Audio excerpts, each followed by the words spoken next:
Hello, my name is Paul. You have landed on my video on YouTube, and I generally make videos regarding my SSL6 / other hardware.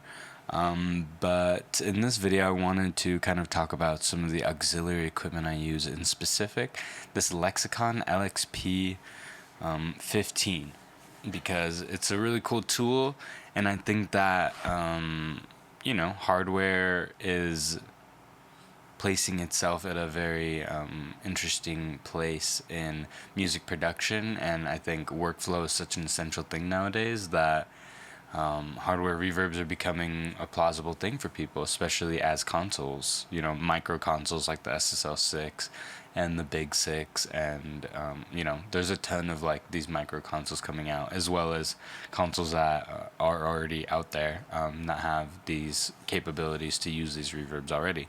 I wanted to, talk quickly in this intro about the benefits of some hardware reverb. So, like I just mentioned, workflow is a really essential thing. How you can connect it to sends and use them, whether you're recording into a DAW and you just want some added effects or just spice so you can do less on your computer or use less processing in your computer.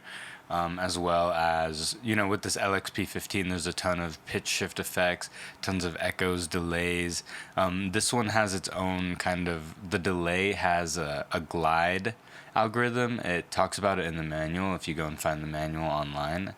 It talks about it has like an auto modulation on it, so it can get pitch shifts in the echoes, and you can find like unique effects. You have a way more tangible way of adjusting them, creating parameters. Yeah, definitely downside is creating presets in this thing is kind of a nightmare.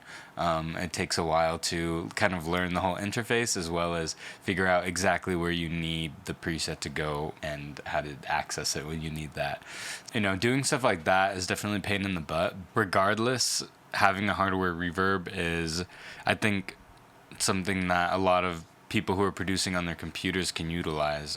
If you just have an interface with outs, like even if you have the basic Focusrite with the 4 outs or whatever, you can run out of your DAW into this and then back into your interface and use it as like an external kind of effect, which is a cool thing to do, and I've definitely done that before, especially in a time when some genres of music are looking to kind of add grittiness, kind of add like a lo-fi aspect, add kind of these elements that digital productions don't naturally have when you're like recording directly into your interface, instruments and synthesizers and stuff. So having tools like this can just automatically add, sounds and textures from the 70s, 80s, even more modern effects that are classic. Those are the primary benefits of hardware reverbs, especially in like 2022 and like more modern times. I think it's gonna, people are gonna continue buying them,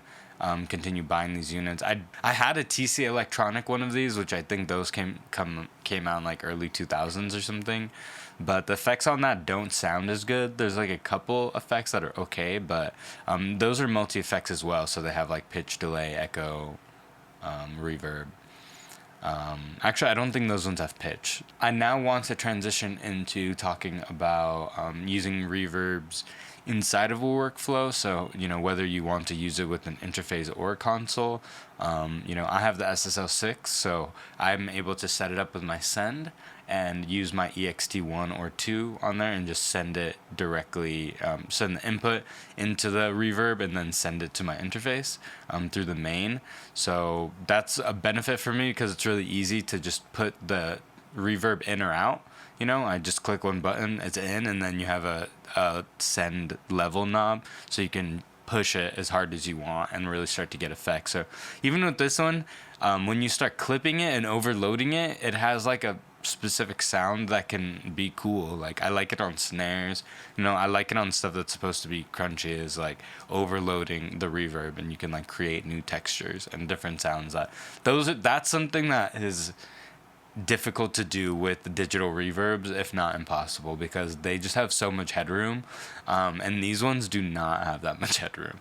The TC Electronic one, when you overload that one, it sounds bad, but this one, it actually has like some vibes to it.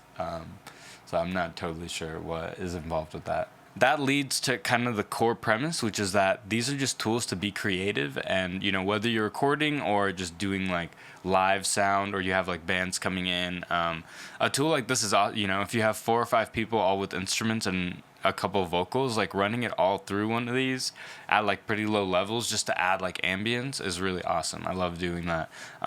When you are you recording like into Ableton or Logic or whatever, and you have 4 or 5 tracks all with just a little reverb, it can add the space to it all. Like, and as you start adding digital reverbs, it gives you just a little bit more to work with if you know it's something you want to commit to. I always commit this. I'm always recording with reverb, like, because I like hearing the reverb much better than I like listening to my digital reverbs. I like hearing the reverb coming straight from the console. It just fits better with my process. So I'm always committing that directly to Ableton or Logic. I never find that having, you know, I regret it, because I think specifically with how the SSL does it, you can add it in such minute ways that when you're listening you can't even tell, but then when you really level it, like turn it up, you can hear like that ambience and like that effect that's added. So it's a great way to, like, I think, you know, for me, I found some presets that kind of fit my voice, so every time I record I got those on it, and it's just a cool way to like always have effects going straight into the DAW. And that's just a really powerful workflow thing for me, because it saves me a couple plugins, it saves me a couple minutes, and it saves me the brain power of like having to think about that too much. And you know, sometimes it's important to, but a lot of times I'm just making ideas and like pumping it out. So this is like essential for that process. So yes, that's the whole premise. So then the final point is acquiring one of these. You know, you can do it on Reverb. I would recommend try to get a unit like this. I know there's a couple units in the LXP series. This one I bought off Craigslist, off this dude who just never used it and was trying to build a studio. He's an older guy, and he actually upgraded the OS for me. So this one had an OS upgrade that like makes the firmware a little bit faster. And that was already done for me, but when I got it, it didn't power on. So I had to take it to a repair guy, and that took like 3 or 4 months to get that fixed. But it only cost me like $50 to get it fixed, and I think I paid like a couple $100 for it total. So it wasn't too much of an investment for something that I'm probably going to be using for a really long time, because it's perfect for my workflow. You know, that's the entire recommendation. All this is like, you know, if you want to buy really expensive outboard gear, like you can do that. I think like experimenting with cheaper stuff that you know will like hold some sort of value. I know I could sell this thing on Reverb. But probably for like $150 if I need to, or $100 or something, if I really just need to get rid of it, and want to buy something else, or I don't like it and never use it. Don't buy the TC Electronic thing unless you just don't really want to invest like more than $200 or $300. But I would say that's the sweet spot in my experience. Trying to find it online, Reverb, Craigslist. For $300 to $500, and then, you know, if it's something that you can sell for around that range, then yeah, that's fine to invest in, and then you can try to like sell it if you don't like it. But it starts letting you know like what is really going to work for your workflow, what's going to work for your abilities as a producer. And, you know, especially if you're recording yourself or recording other people, like every time I'm recording other people, I'm using this thing, because I know the preset, you know, there's like 3 or 4 presets I use, but like I know, oh, like this type of voice, like let me just use this type of preset like really softly. Let's start getting into the part of the video where you can actually start hearing stuff. You can start getting an idea for what this sounds like. So there's going to be a couple different phases of this, just to briefly talk about it. I'm going to do some vocal tests with the reverb.